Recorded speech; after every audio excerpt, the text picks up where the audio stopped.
Temos aí a satisfação de armar uma reunião do Lote de Marcelo Farol, onde o registro da presença aqui do Dr. Leonardo, da Assunção, que é o palestrante da noite, e acompanhado por Felipe José Luiz, Luiz Armando Tripel, Braga, e também a presença da companheira Maria aqui eu peço uma saudação ao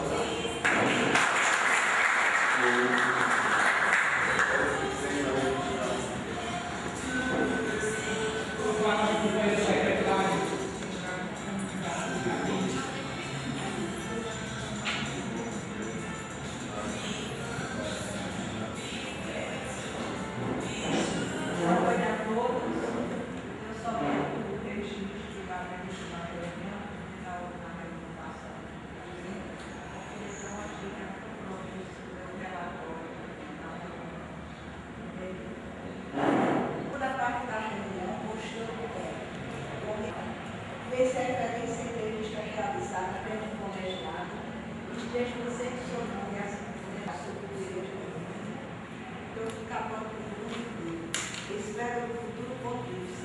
Aí chamado sino. O sino, símbolo das reuniões rotárias. Ele simboliza a ordem, a disciplina. Em 1922, realizou-se entre os clubes rotários dos Estados Unidos um grande concurso de frequência, ficando combinado da esquadra do almirante Nelson da Batalha de Trafalgar. Desde então, o sino nas reuniões de Rotary passou a representar, como nos navios, a ordem. O ignorante afirma, o sábio duvida, o sensato reflete.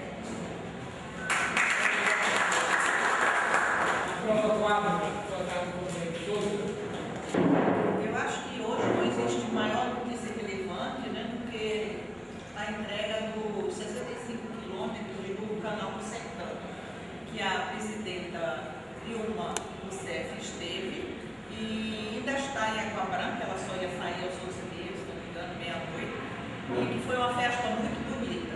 Agora, é muito importante que nós não tenhamos memória curta e que quem foi o primeiro governador que pensou e colocou o projeto do Canal do Sertão foi o governador Geraldo Luiz. E desde então vem sido jogado com a barriga para lá e para cá, e agora foram feitos os 65 quilômetros, que estão lindos.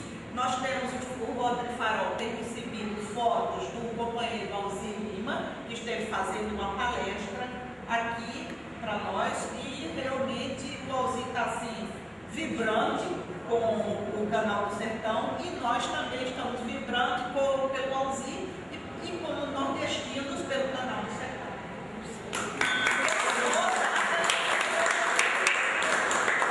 Foi o primeiro. Mas, por favor, é um mini currículo, certo? Dr. Leonardo Assunção das Virgens, bacharel em Direito, pós-graduado em Política e Gestão em Segurança Pública, delegado de Polícia Civil de Alagoas há mais de 10 anos. Ele já foi diretor de Recursos Especiais da Polícia Civil, já foi diretor de Polícia Judiciária da área Sertão, né, da Polícia Civil, já foi corregedor da Polícia Judiciária, passagem como titular de distritos policiais como Rio Largo, Benedito Bentes, etc. E ele é consultor em segurança do programa televisivo de Segurança em Debate, que é aqui da TV que o nosso querido Lúcio dirige, que é a TV Farol. Esse é o mini currículo, porque se eu fosse trazer o currículo de Leonardo, não sairia daqui.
por isso, em alguns momentos, vou frisar bem essa questão da gestão, que eu entendo que por vezes falta na nossa segurança pública.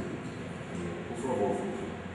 Eu comecei aqui pegando informações do Instituto de Pesquisa Econômica e Aplicada, o IPEA, que no final do ano de 2011 apresentou uma pesquisa revelando, pesquisa essa, com mais de 3.700 pessoas inquiridas, com cortes de renda, região, idade, uma pesquisa bem diversa, que apontou que 23% dos brasileiros identificam a segurança pública como o maior problema nacional, superando a saúde, a educação, saneamento, trabalho, diversos outros problemas que nós estamos acostumados a ouvir.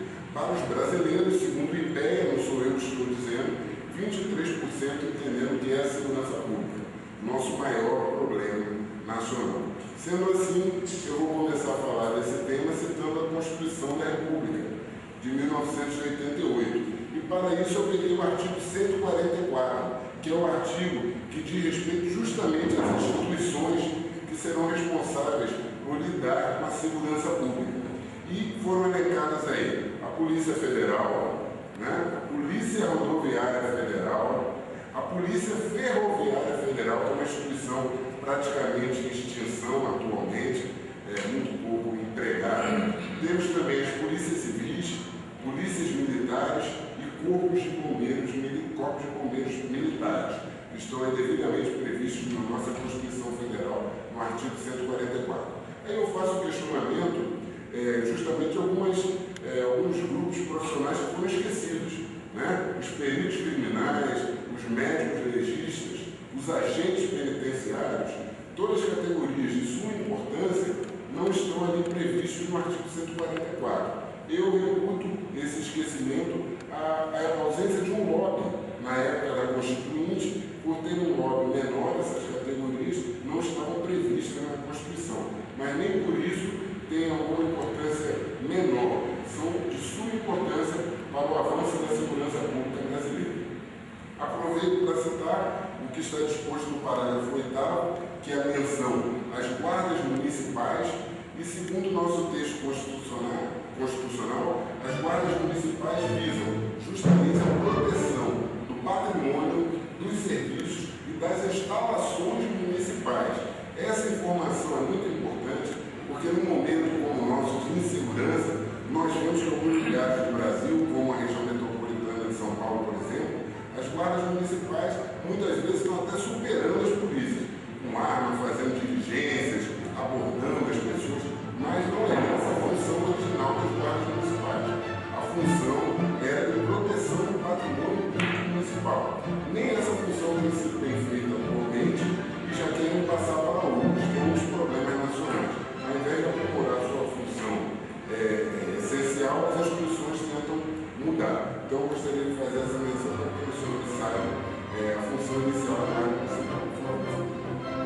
Indo adiante, eu gostaria de especificar e vou falar as polícias que fazem o dia a dia da segurança pública estadual, que são a Polícia Militar e a Polícia Civil. Polícia Militar é aquela polícia ostensiva, polícia fardada, destinada a fazer a prevenção, evitar que o crime aconteça. Quando isso não é possível, evitar que a infração penal aconteça, aí sim entra em cena a Polícia Civil, que também é conhecida como Polícia Judiciária, que é ela responsável pela investigação, pela apuração da infração penal, do crime. Quando ele acontece, vai ser a Polícia Civil, Polícia Judiciária, que efetuará a devida apuração. Por favor. E essa apuração é feita através do inquérito policial, que nós tanto ouvimos falar. O inquérito já foi instaurado e vai começar a investigação. O inquérito é o procedimento através do qual a Polícia Civil investiga essas infrações penais. O inquérito é presidido pelo delegado de polícia, que, na condição de presidente, vai identificar a forma como esse inquérito tem que ser conduzido, o momento exato para a prática dos atos, sempre buscando a identificação da autoria do crime e a sua devida comprovação. Por favor. Eu escolhi aqui as que eu reputo principais características do inquérito policial, sendo elas aqui especificadas. Uma delas é o fato do inquérito ser escrito. Tudo é reduzido a termo. Mesmo que tenhamos alguns atos, inicialmente, um tanto quanto diferentes, como, por exemplo, a reprodução simulada dos fatos, né, que é aquele teatro que é feito tentando imitar o crime, depois disso isso é reduzido a um documento e ficará escrito no interior do inquérito. É uma característica bem marcante essa de ser escrito. Outra característica é a oficiosidade. Esse nome é um pouquinho diferente, quer dizer que o inquérito ele tem que ser de ofício. Assim que a autoridade policial, o delegado de polícia, toma conhecimento do acontecimento do crime, ele instaura de ofício, por conta própria, imediatamente, o inquérito policial. E está aí a oficiosidade. Outra característica do inquérito é o dele ser sigiloso. No inquérito, você não deve estar partilhando as informações, como nós vemos algumas vezes aí com a imprensa, né? Quando não há aquele cuidado, a pessoa faz um ato e conta dois para a imprensa ou para a população em geral. Não deve ser assim, até porque o inquérito tem a sua característica do sigilo, e com esse sigilo, às vezes, você protege a investigação, consegue investigar melhor, e protege também as pessoas que estão envolvidas, quer seja a vítima, a família da vítima, e até mesmo um suspeito, que naquele momento é suspeito, pode não ser o responsável pelo crime, e quando você coloca o nome daquela pessoa, pode cometer uma impropriedade. Outra característica que eu coloquei é o fato do inquérito ser inquisitivo. O que isso quer dizer? Não há contraditório no inquérito, nem a famosa ampla defesa, que os advogados tanto falam. Não é o espaço para a ampla defesa aqui no inquérito. Isso ocorrerá no processo judicial. E como não há ampla defesa nem contraditório, simplesmente a atuação do advogado acaba sendo reduzida no âmbito do inquérito policial, porque ele não tem tanto espaço assim para trabalhar, podendo fazer o melhor durante o processo. Por favor. Também coloquei aqui uns apontamentos para informarmos que, ao final do inquérito, o delegado faz um relato de tudo que ele fez, encaminha esse relato como um inquérito para o Ministério Público, que, analisando toda aquela documentação, oferece a denúncia ao juiz. E se o juiz aceitar essa denúncia, está iniciada aí a ação penal, nesse momento que tem início a ação penal. E se essa ação chegar a um bom termo, pelo menos para nós delegados, que é a condenação daquele criminoso, ao final, aquela pessoa vai ser encaminhada, vai ficar sob a custódia dos agentes penitenciários, que são responsáveis não só por manter aquela pessoa sã, como também para colocá-la de volta ao convívio social ao final do seu estado nas unidades prisionais brasileiras. Por favor. Eu elenquei aqui alguns crimes que os senhores devem ouvir aí bastante falar a respeito, como o furto, o roubo, tráfico de drogas, tráfico de armas, estupro, crimes de trânsito, crimes do colarinho branco. Esse daí a gente não precisa nem falar, que só esse dava umas 10 palestras aí. São os crimes financeiros que muito ocorrem no nosso país, infelizmente, e os homicídios, matar alguém, né? E etc. Aí, muitos outros crimes que eu poderia relacionar, mas escolhi esses aqui que são, fazem parte aí do dia a dia de todo brasileiro e de nós que militamos aí na segurança pública. Eu coloquei aqui também registrado que não existem números, dados confiáveis no que se refere ao número de crimes que acontecem em nosso país. A notificação é muito grande aqui no Brasil. Nós verificamos, inclusive, até que alguns crimes, como furto, como roubo, o registro, quando ocorre, muitas vezes é por conta daquelas situações em que o indivíduo vai receber o seguro. Para receber o seguro, ele tem que fazer o registro da ocorrência, senão ele não recebe. Aí sim ele faz o registro. Não para que esse fato seja devidamente apurado, mas para receber o seu seguro. Sendo assim, denota uma certa falta de credibilidade no aparelho policial brasileiro. Vamos torcer para que isso aumente. Então, eu fiz questão de fazer um comentário acerca da cifra negra, esse termo técnico, que nada mais é do que a diferença entre todos os crimes que acontecem no nosso país, que eu coloco bem aqui em cima, porque são muitos, estão aqui todos os crimes que efetivamente acontecem. E aqui embaixo estão os crimes que o aparelho policial toma conhecimento e fazem parte das estatísticas oficiais. Essa diferença aqui, dos crimes que acontecem para os crimes que efetivamente fazem parte dos registros, é chamada cifra negra, é a subnotificação. São os fatos que ocorreram, mas a gente não tem conhecimento, não fazem parte dos dados oficiais. E exemplifiquei com o Carnaval de 2011. Segundo a Secretaria de Estado de Defesa Social, antiga Secretaria de Segurança, como ainda é em alguns estados, durante todo o Carnaval de Alagoas, todo o estado, de Maragogi a Peneira, de Peneira a Delmiro Gouveia, durante todo o Carnaval, todos os dias em 2011, teriam ocorrido apenas 34 roubos e 38 furtos. Para quem tem um pouquinho de bom senso, vai verificar que só em alguns polos aqui de Alagoas, pode ser Paripueira, Barra de São Miguel, qualquer outro, Coruri, ocorreu mais do que isso. Mas os dados oficiais dão conta de que só isso ocorreu durante todo o Carnaval em todo o estado. Por aí vocês tenham consciência do que é essa cifra negra, a subnotificação, que infelizmente muito ocorre no Brasil. Também fiz questão de registrar que é interessante que se faça o registro de ocorrência, porque você vai estar ajudando na melhora da estrutura policial, porque quando vemos aí, muitas vezes, muitos representantes das forças públicas dizem, não, eu não tenho conhecimento de que tem muitos assaltos a ônibus, porque muitos desses assaltos não são comunicados. E quando são comunicados, obrigam o Estado a fazer uma melhoria na estrutura. E ainda tem um segundo elemento. Muitas vezes, lá na frente, uma outra conduta criminosa, o infrator é preso. E quando ele é preso, durante uma investigação, pode ser que você consiga identificar um crime anterior que ele cometeu. Quando há o registro, fica mais fácil dessa investigação ser feita. Em algumas situações, pouco até usual, mas acontece, de simplesmente você conseguir até reaver o bem. Então, quando há um registro, fica mais fácil. Qualquer pessoa que tenha a experiência de ter andado numa delegacia, vai saber que toda delegacia tem um ambientezinho, menor ou maior, em que ficam guardados lá objetos recuperados que não tem dono. Geralmente, óbvio, são objetos de menor valor, bicicletas e coisas do gênero, mas são objetos que foram produto de crime, mas não tem vítima e ficaram jogados na delegacia porque as pessoas não confiam e não fazem o devido registro, o que, infelizmente, é lamentável. Botei aqui outro dado extremamente alarmante, que segundo os estudos que são feitos, apenas de 5 a 8% dos homicídios que ocorrem no nosso país são elucidados. Eu estou falando agora dos homicídios, o crime contra a vida, matar alguém, que é o nosso maior bem. Apenas de 5 a 8% chegam à autoria.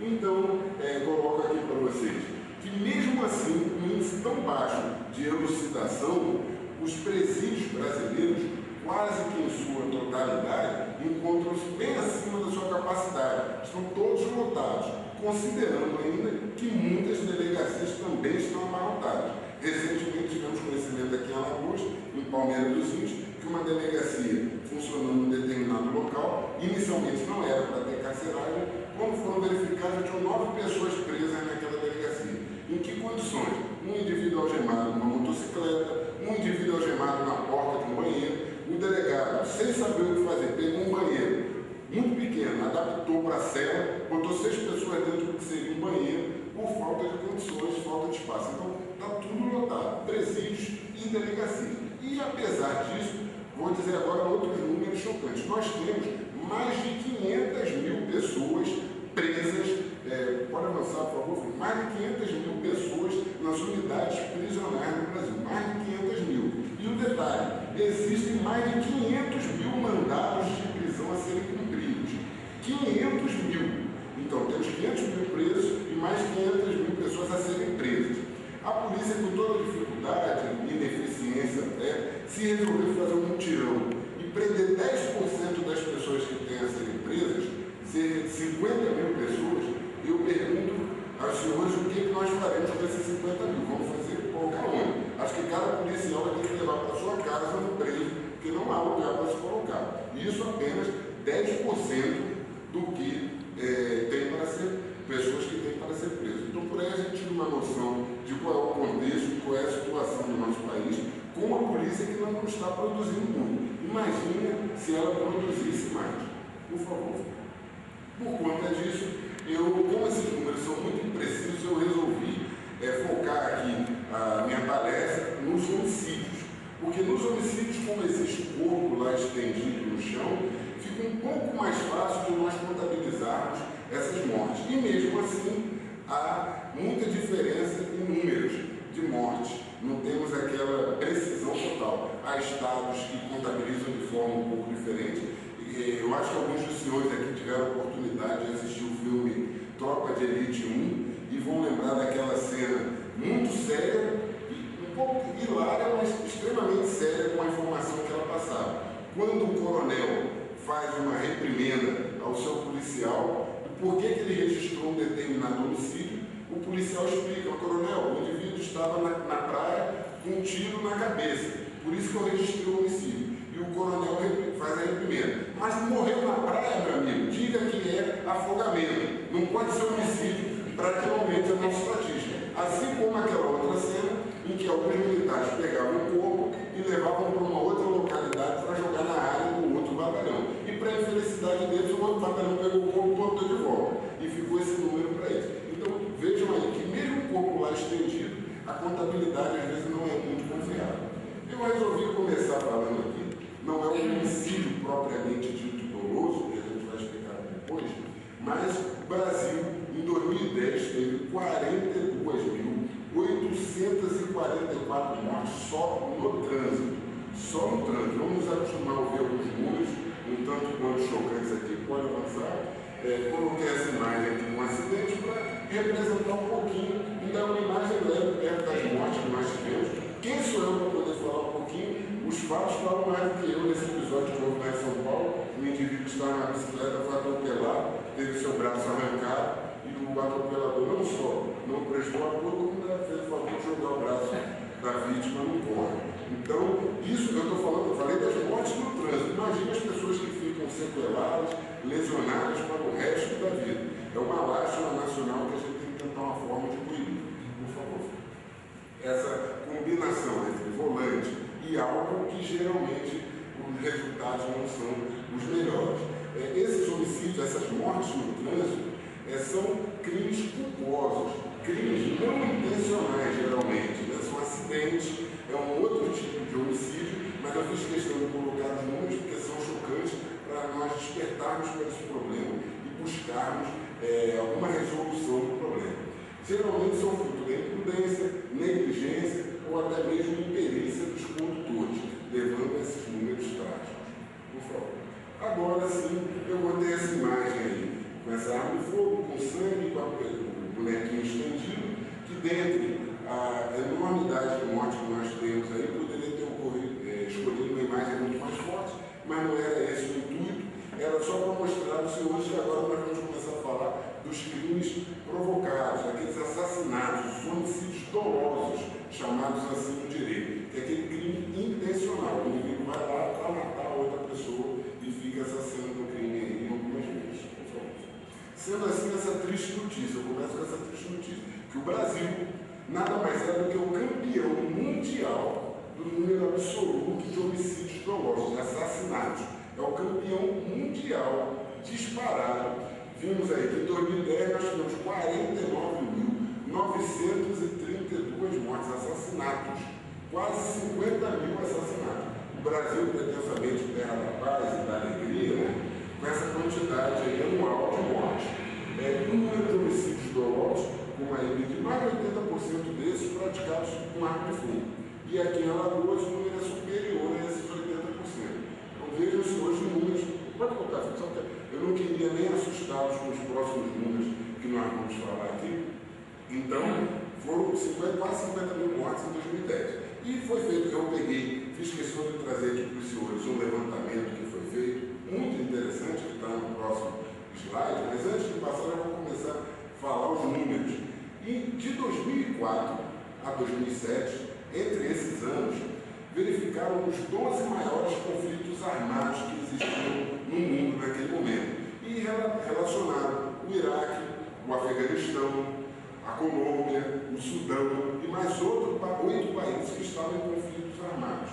Esses 12 países totalizaram 169.500 mortes. nos 12 países em conflito armado.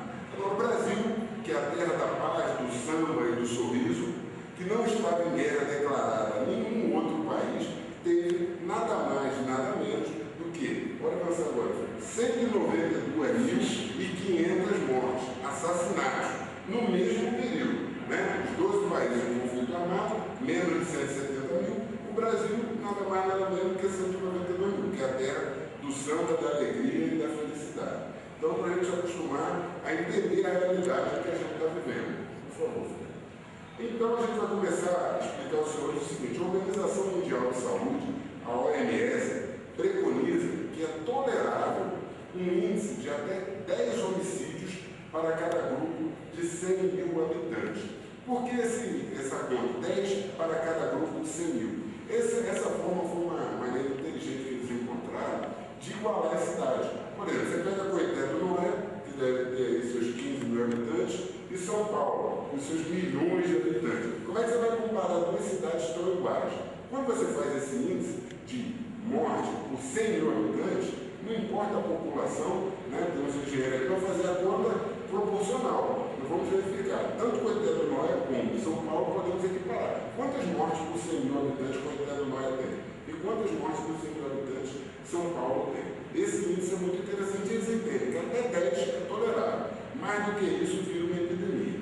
Como os senhores já viram aí, o Brasil, tristemente, está mais do que o dobro do que o preconizado, com cerca de 26 mortes para cada grupo de 100 mil habitantes. Um número extremamente forte. Depois disso, eu resolvo mostrar aqui um quadro, por favor. Um quadro bem explicativo que mostra a situação de Alagoas no ano 2000.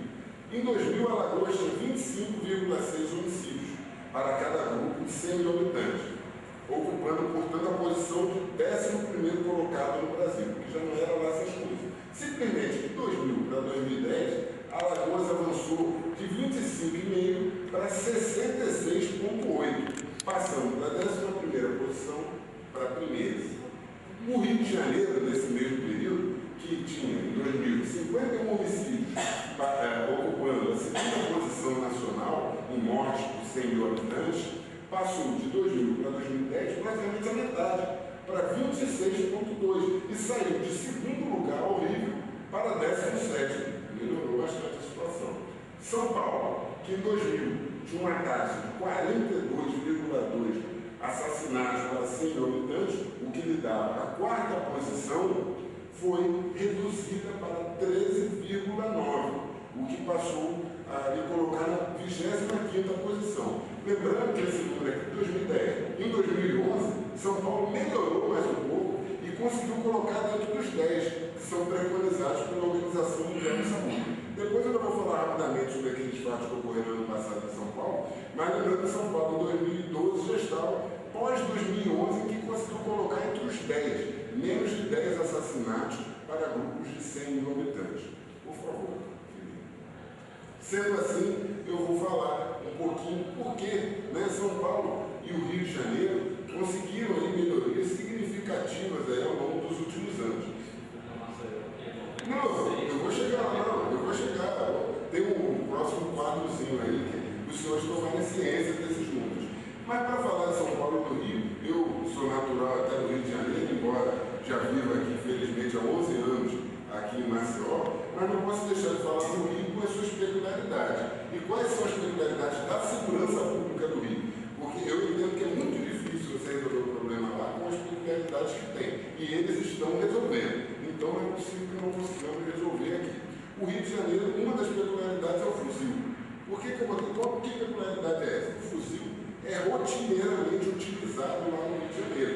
Até bem pouco tempo, o indivíduo estava aqui com o seu carro, normalmente dirigindo, e às vezes era abordado por 3, 4 bandidos, os 4 utilizando o fuzil para assaltar um carro.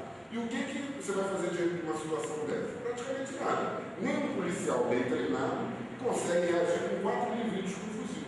Por quê? Porque o fuzil é uma arma de fogo, geralmente utilizada em guerras, que o indivíduo dá um tiro aqui, ele vai a 2,5 km, 3 km, o tiro do fuzil. É a arma que você bota 10 pessoas, uma atrás da outra, você dá um tiro, ela atravessa as 10. É essa arma que os bandidos usavam rotineiramente no Rio. É por isso que quem aqui já teve a oportunidade de fazer uma visita ao Rio, via muitas vezes, felizmente esse quadro está melhorando, eles agora estão até recolhendo os fuzis das viaturas, que a situação melhorou um pouco lá, porque o policial tinha que ter um fuzil no carro, porque era um instrumento de defesa do Rio. Por quê? Porque às vezes o policial, uma viatura com 2 policiais rodando, se deparava com um bonde. Botei até entre aspas, porque isso é uma gíria criminosa que qualquer carioca sabe o que significa. Mas eu vou explicar a vocês o que é o bonde lá no Rio. O bonde é quando os criminosos resolvem invadir um local rival e assaltam diversos carros e de posse de 8, 10 carros, enchem aqueles carros de criminosos e vão invadir um outro morro, uma outra favela, uma outra comunidade carente. E nesse meio, se eles se depararam com uma viatura da polícia, é por causa da viatura que se depara com o bonde. Outra finalidade do bonde é quando a mesma facção tem 2 comunidades dominadas, às vezes eles vão levar droga de uma comunidade para outra. Chegou um carregamento aqui nesse local, você vai levar para outro. Então você monta um bonde e faz o transporte para levar até esse outro local. E se a polícia encontrasse no meio, só Deus sabe o que podia acontecer. Geralmente o policial estava até numa situação pior. E essa é a realidade do Rio, fuzil, bonde e os morros, né? Que às vezes a gente vê pessoas aqui que não têm um conhecimento mais aprofundado de por que a polícia não invade, não entra. O interessante dessa afirmação de invadir o morro, eu sempre faço questão de destacar que a gente só invade o que não é seu mais. Então, quando a polícia do Rio invadiu o morro, ela estava reconhecendo que ela já tinha perdido o acesso àquele local, não chegava mais nada. Então, o morro são às vezes lugares como a Rocinha, por exemplo, com cerca de 100 mil habitantes. A Rocinha tem McDonald's, a Rocinha tem agência bancária, tem diversas coisas que muitos municípios brasileiros não têm. Daqui a pouco, obrigado pela apresentação. Eu, lembrando que até o meu Felipe, que conhece esses números, fez questão de citar, eu quis aqui especificar. Em Alagoas, eu tinha falado lá atrás a média de alguns locais. Alagoas, em 2011, naquela relação com 100 mil habitantes, Alagoas já girava em torno de 70 por 100 mil. E Maceió já estava em torno de 115. Lembrando aos senhores que a OMS preconiza que seja até 10. Maceió, Alagoas estava em 70 e Maceió 115. Mais do que uma pandemia, a situação em que estamos vivendo aqui no nosso estado. Esses são os números que a gente tem que ter conhecimento. Em razão desses números lamentáveis, que ficamos ouvindo aí que Alagoas é o líder nacional no número de homicídios, tudo isso. Alagoas estava num momento que estava 7 vezes acima de São Paulo em número de homicídios. Por aí os senhores tirem esses números e façam as devidas avaliações. Por isso que eu até faço questão de dizer, no ano passado, quando nós tivemos aqueles fatos lamentáveis em São Paulo, diversos assassinatos, muitos contra policiais, outros contra cidadãos que nada tinham a ver. E a gente vê aqui pessoas chocadas em Maceió. Meu Deus, que absurdo está acontecendo em São Paulo. Realmente é um absurdo. Mas absurdo a gente é todo dia aqui em Maceió, as pessoas às vezes não falam, porque a mídia daqui talvez já esteja acostumada, não dê a repercussão. E a mídia de lá deu uma repercussão um pouco maior. Mas a situação aqui era pior. Porque se em São Paulo tinha 10 homicídios para grupo de 100 mil, mesmo que se tornasse o caos e dobrasse, passasse para 20, ainda era muito abaixo de Maceió, em Alagoas, que estava em 70. Aí por aí a gente vê como estão as coisas, por favor. Aí está outro quadro com números também, a evolução aqui do Estado. Em 97, o Brasil teve cerca de 40.500 homicídios. Alagoas, nesse período, tinha 642, contribuiu bem pouco os 40 mil aqui. Maceió, capital, não chegava a metade, 287, né? Em 97. Em 2005, a situação piorou. O Brasil passou de 40.500 para 47.500 e Alagoas nada mais nada menos saiu de 640 para 1.211. Praticamente dobrou nesses 8 anos. E Maceió saiu de 287 para 620, mais do que dobrou. E o que estava ruim, podia piorar e piorou. De 2005 a 2010, 5 anos apenas, o Brasil passou, aumentou 2.500, de 47.500 para 49.900, e Maceió saiu de 1.200 para 2.226, mais de 1.000 homicídios no crescimento. E Maceió saiu de 620 para 1.125, quase o dobro também. Nesse espaço, vejam os senhores, nesses 13 anos, Maceió saiu de 287 para 1.125. Esses são os números de homicídios, assassinatos que nós temos aqui no Estado. Quais as causas para isso? Né? Aí a gente aponta aí, muita gente, eu digo até que se engana essas pessoas que pensam que a causa é apenas e tão somente a ineficiência da polícia. Não é. Não é. Diversas outras causas e surtem efeito aí nessa problemática. Uma delas é a baixa qualidade da nossa educação, níveis reduzidos de emprego e renda que nós temos no nosso Estado, déficit na habitação, no saneamento, na iluminação pública, que ajuda muito na ocorrência da criminalidade. Não imagino, os senhores não imaginam quando uma rua escura facilita para determinadas ações criminosas. Do uso das drogas, ao furto, ao roubo, se tivéssemos uma iluminação melhor, que é responsabilidade da prefeitura, que a gente só cobra a segurança pública do Estado, mas a prefeitura pode cobrar muito, pode ajudar muito. Antes de montar a guarda municipal fazendo onda, eles podem iluminar melhor a rua, que vão estar fazendo o seu papel. Outro elemento aí totalmente importante é a corrupção.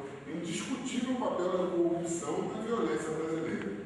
Né? E aqui os números, os escândalos falam em relação à corrupção. Outro aspecto é a legislação, que também ajuda nessa questão da violência, na ineficiência do aparelho policial e judicial. E, obviamente, não vou esconder, né, porque eu sou integrante do aparelho policial, que vou dizer que não há deficiência na polícia. Você não vai encontrar uma pessoa tão sincera como eu em dizer das deficiências, não tem problema nenhum em relação a isso, existe. Agora, não é só a deficiência da polícia que leva esses números, por favor. E eu botei aqui a questão da legislação como um capítulo à parte, porque não só ela não ajuda a eficiência, para os senhores que não conhecem a nossa Constituição, a Constituição fez questão de colocar um princípio explícito, o princípio da eficiência. Então, todo o aparelho público brasileiro tem que ser eficiente. Está lá previsto no artigo 37. E o governo não consegue tornar nem a polícia, nem a justiça eficientes em nosso Brasil. E às vezes interdita algumas leis que não ajudam em nada. Eu sei que é plenamente discutida essa questão de prender, se devemos prender mais ou prender menos, mas eu pelo menos entendo que em alguns casos a gente não pode passar a mão na cabeça. A arma de fogo é um elemento, como eu disse, mais de 80% dos homicídios ela está presente. E nós, no meio policial, em muitos momentos, sabemos que o indivíduo está na rua com uma arma, que vai assaltar, que vai matar alguém, às vezes a polícia consegue, antes disso, prendê-lo. Eu gosto de lembrar, contando uma historinha, que um dos piores momentos para o policial é quando ele vai prender alguém que está armado. Aquele exemplo da base comunitária, de repente alguém liga para a base, tem um indivíduo armado aqui passando na rua. Quando o policial vai prender, ele não sabe o que vai acontecer. Você vai prender alguém armado, pode ser que esse indivíduo se entregue, jogue a arma no chão, levante as mãos, bote na cabeça, mas pode ser que esse indivíduo queira reagir. E aí, a adrenalina policial vai a 1000. E depois dessa edição dessa lei 12.403 de 2011, maio de 2011, o indivíduo, nada mais nada menos, preso com uma pistola no meio da rua, o policial vai lá, pega no meio da rua, na Fernandes Lima, numa grota ou na Ponta Verde, um indivíduo portando uma pistola, muitas vezes sabendo que ele vai delinquir. Segundo essa nova lei, o indivíduo é levado preso até a delegacia e lá na delegacia, simplesmente arbitrado uma fiança, o indivíduo pode ser solto na hora, sai junto do policial da delegacia. Vejam que situação o policial fica. Às vezes, nós sabemos que o policial mora até numa localidade próxima ao criminoso. E o cidadão, que imagina o cidadão que ligou para a base comunitária, morrendo de medo, porque às vezes esse vizinho que está armado é extremamente perigoso. Olha, tem um indivíduo aqui, um vizinho, armado e tal. A polícia vai lá e prende. 4 horas depois, o indivíduo aparece solto na rua. O que esse cidadão vai pensar?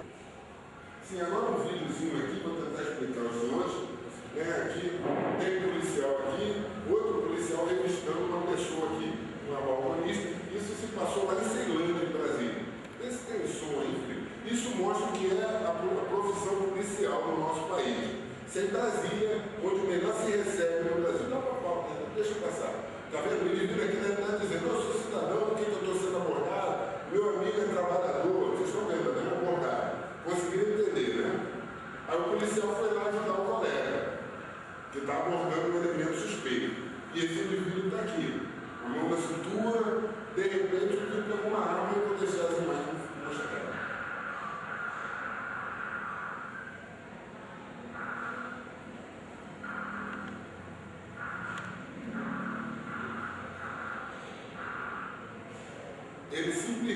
sacou uma arma, matou os 2 policiais, uma quantidade de tiros que os senhores observaram, ainda teve a preocupação de ir lá pegar as armas dos policiais. Por quê? Porque esse policial daqui simplesmente, por um segundo, se distraiu e foi dar apoio ao colega, dando as costas para o cidadão. Essa é a atividade policial no Brasil. Talvez se fosse um outro país, não vou dizer que o indivíduo não tentasse fugir, porque isso é intrínseco do ser humano, mas ele possivelmente renderia o policial, jogaria, pegava as armas, jogava fora e ia embora. Não ia ter o desrespeito pela vida humana que esse indivíduo teve. Para libertar o companheiro dele, matou os 2 pais de família, com esses requintes de crueldade, ainda teve a preocupação de ir lá pegar as armas dele. Isso é a atividade policial brasileira. É disso que o policial tem conhecimento e sai de casa todo dia sabendo disso, que pode não voltar. E nós, população, muitas vezes esquecemos até de valorizar um profissional que sai para trabalhar nessas condições. Em Brasília, onde melhor se recebe aqui no Brasil. Pode avançar. Dito isso, eu queria colocar a polícia lagoana aqui pretar. Ciente dessas informações, dessas imagens que nós vimos, é uma polícia extremamente desmotivada. Uma polícia que não tem o reconhecimento da população, autoestima extremamente reduzida, mal remunerada, não há a devida capacitação do profissional. Se o profissional acertar, ele não fez mais do que a obrigação, está ganhando para isso. Agora, se errar, muitas vezes acabou a vida dele. Vira bandido, ele tem 29 anos de uma carreira idônea e vira bandido de um dia para o outro. Essa é a atividade policial. A estrutura das unidades policiais completamente deteriorada, né? Me perdoem aqueles que de repente sejam professores universitários, mas às vezes eu faço a comparação. Será que um professor universitário ia trabalhar numa condição completamente mofado, tudo caindo, sem estrutura nenhuma? Essa, a condição não é nenhuma provocação do professor universitário, só um exemplo de um profissional, onde servidor não é dado nenhuma condição, muitas vezes o profissional é tratado quase como um lixo, sem estrutura nenhuma. Os equipamentos são insuficientes para se trabalhar. Né? Em outras polícias do Brasil, quando o profissional entra na polícia, ele ganha um colete, ganha uma arma, ganha um par de algemas e leva para sua casa. Aqui em Alagoas, o indivíduo pega o colete quando vai trabalhar, quando sai, entrega. E muitas vezes é desarmado para casa, porque não tem condições de comprar uma arma de fogo que o seu salário não permite. Esse fim de semana, tem comigo um detalhe aqui na palestra, comentava com o Felipe, eu autuei em flagrante um ladrão de carro que ele tinha no seu bolso, e eu fiz questão de apreender e mandar para o juiz tomar conhecimento para analisar essa circunstância na hora de mantê-lo preso ou solto. O indivíduo tinha um cartão do Clube do Uísque do Coconut. Né? Eu pergunto, quantos policiais têm esse cartão do Clube do Uísque do Coconut? Um ladrão de carro com uma pistola calibre 9mm que roubou um policial. Né? Por aí, os senhores veem a situação. O bandido nessa benesse, o policial não tem muito. Eu fiz questão de botar o retrato aqui, a nossa Polícia Civil e a perícia criminal, que ambas estão sem concurso há 11 anos. A Polícia Civil está há 11 anos sem concurso, está com concurso em andamento. Um tanto quanto lento, mas está em andamento, há 11 anos. Já a perícia oficial está indo para 12 anos sem concurso. Agora, no meio do ano, em junho, vai fazer 12 anos sem concurso da perícia oficial. Pasmem os senhores que nós temos apenas então somente cerca de 40 peritos criminais atuando em todo o estado de Alagoas. Recentemente, eu tive a oportunidade de entrevistar o diretor do Instituto de Criminalística, que coordena os peritos criminais, e ele me informou que diariamente, em função de escalas, férias, trabalho interno de alguns peritos que trabalham só na parte do laboratório, nós temos às vezes 3 ou 4 peritos para cobrir todo o estado de Alagoas. Considerando que nós temos mais de 3 milhões de habitantes, então quer dizer que em alguns dias nós temos um perito para cada 1 milhão de habitantes aqui em Alagoas. Considerando que se o crime aconteceu ainda não envolver, é o perito que vai sair daqui de Maceió, que não existe base nem em Arapiraca. Por aí, o senhor estima a situação da perícia oficial do Estado. Da mesma forma, a Polícia Civil, que 11 anos sem concurso, não tem as pessoas se aposentaram, as pessoas passaram em outros concursos, deixaram a polícia, não há renovação. E esse concurso que está havendo agora, alguém pode me perguntar no final, mas não está tendo concurso? A quantidade de agentes de polícia que vão ser contratados, 240, não dá nem para a capital. Se for encontrar os 240 na capital, ainda vai faltar. Então são muito poucos. Isso tudo mesmo legal dispensa comentários, né? A imprensa já fala mais do que eu. Aquele prédio lá caindo aos pedaços, que os médicos agora finalmente se indignaram, estão se negando a trabalhar naquele prédio, que é uma vergonha.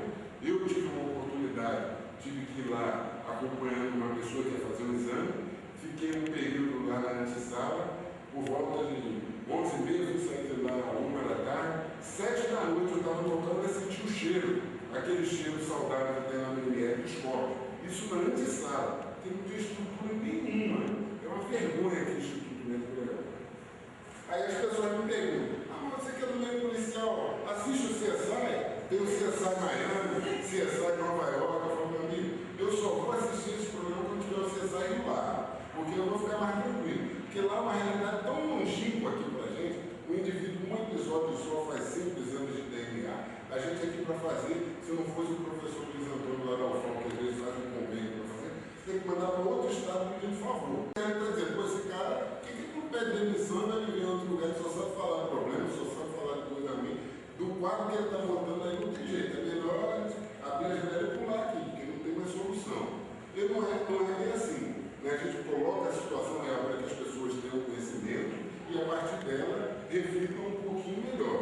Por favor, Felipe. Eu vou citar alguns exemplos aqui de cidades que conseguiram avançar nessa temática.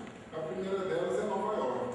Nova York, no final da década de 80, início da década de 90, também tinha uma complicação muito grande na questão da segurança pública, crimes de toda forma acontecendo naquela cidade, e através do programa Tolerância Zero, que por si só já dá uma palestra, só falar de tolerância zero, há quem sustente que deveria ser implantado no Brasil, eu teria muito a falar sobre esse detalhe, mas através desse programa Nova York conseguiu melhorar extremamente seus índices de segurança, melhorou muito. Mas você vai dizer, Nova York é dos Estados Unidos, tem dinheiro para gastar tudo isso, mas eu sei também Bogotá, na Colômbia, primozinho mais pobre, inclusive, do que nós aqui no Brasil, e conseguiu, através de soluções, muitas delas inteligentes, conseguiu melhorar extremamente a situação da segurança pública. Uma delas, os senhores já devem ter visto até na televisão, até a novela mostra aí, quando mostra o complexo do Alemão, né, aqueles teleféricos que tem agora lá no complexo do Alemão, no Rio de Janeiro, foram copiados lá no Bogotá, na Colômbia. Uma forma de dar até mais acessibilidade àquelas comunidades que a polícia mesmo não tinha e o Estado em si não tinha. Porque quando a gente fala, vou falar de novo aqui, a polícia invadindo o morro, só a polícia que entra do Estado, não entra mais nada, não entra educação, não entra saúde, o único que ainda entra, de vez em quando, é a polícia. Então, se tem Nova York, se tem Bogotá, fala agora de São Paulo, como eu disse. Os números, até 2011, demonstravam que São Paulo conseguiu um avanço muito grande. É mil maravilhas? Não é, mas melhorou em relação ao que era, pelo menos no que se refere aos homicídios.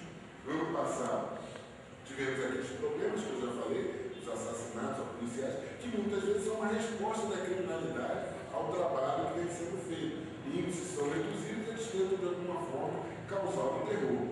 O nosso primo aqui bem próximo, Pernambuco, conseguiu ainda não estar às mil maravilhas, mas melhorou seus números de segurança pública através de um programa chamado Pacto pela Vida, que os profissionais de segurança pública eram cobrados e, ao mesmo tempo, tinham acesso, muitas vezes, até o governador que participava de reuniões e podia ouvir os reclamos da categoria policial. Então, foi bem interessante. O Rio de Janeiro, como eu falei, através, principalmente, de uma gestão muito séria, muito correta do secretário José Mariano Beltrame, né, delegado da Polícia Federal, que conseguiu, com muita discrição, fazer um trabalho muito interessante, com resultados bem eficientes. Quem mora no Rio, ou quem passou no Rio, principalmente quem mora, que viu que agora está tendo muito mais chance de circular por aquela cidade, não só Copacabana e Ipanema, mas a cidade como um todo, melhorou muito. E conseguiu uma das imagens que marcou a todos. Eu acho que praticamente nenhum brasileiro deixou de ver essa imagem que eu vou mostrar no próximo slide e ficar feliz, por favor. Essa imagem que marcou o país, né? Quem não se lembra dos criminosos aí fugindo desesperadamente naquela invasão bem planejada ao complexo do Alemão. Aquilo ali encheu de esperança todo e qualquer brasileiro de que a coisa efetivamente ia melhorar. E digo aos senhores, só não melhorou mais, o Rio de Janeiro só não está numa situação melhor, porque o governador, acho que perdeu, o governador do Rio de Janeiro, perdeu o bonde da história e perdeu uma ótima oportunidade de, junto a essa ação inteligente que o secretário planejou, fazer um ganho salarial para a categoria, para o policial saia do bico e possa se dedicar exclusivamente à polícia. Que geralmente quem está na polícia, em sua maioria, sei lá, está no sangue da pessoa. A pessoa quer trabalhar, quer contribuir. Agora tem que ter condições. Não adianta o cara querer contribuir e não ter o básico da sua residência. Então essa imagem aí, que muito representou para todos nós do Brasil, já representou uma melhoria no Rio de Janeiro. E poderia ser melhor se o governador tivesse avançado. Por favor. Sendo assim, senhores, eu queria dizer que Alagoas possui alguns policiais civis extremamente capacitados. Tem policiais querendo fazer muito mais do que fazem hoje pela Polícia Civil alagoana. Também posso dizer o mesmo em relação a policiais militares, agentes penitenciários, peritos criminais, bombeiros militares, médicos legistas, professores, profissionais de saúde. Todos esses têm categorias, tem nessas categorias pessoas querendo fazer muito.